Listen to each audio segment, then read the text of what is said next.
정부가 일제 강제징용 문제를 해결하기 위해 지난 3월 내놓은 제3자 변제 해법이 다시 시험대에 올랐습니다. 대법원 판결에 따라 배상금을 지급해야 할 대상은 계속 늘어나고 있지만 당사자가 정부의 해법을 받아들이더라도 제3자 변제의 재원이 고갈될 처지에 놓였기 때문입니다. 조수연 기자입니다.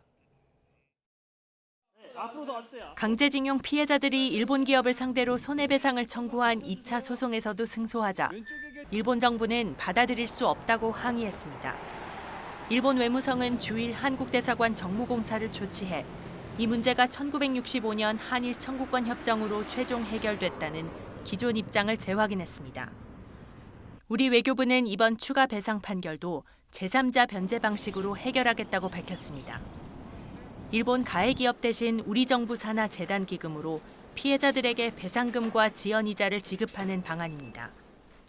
피해자와 유가족 한 분 한 분을 직접 뵙고 다양한 방식으로 정부 해법에 대해 충실히 설명드리고 이해를 구하는 진정성 있는 노력을 지속적으로 경주해 나갈 것입니다.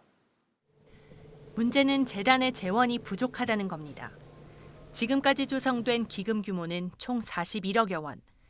이 가운데 1차 소송에서 3자 변제안을 수용한 피해자 11명에게 25억 원가량을 지급해 16억 정도가 남아 있습니다.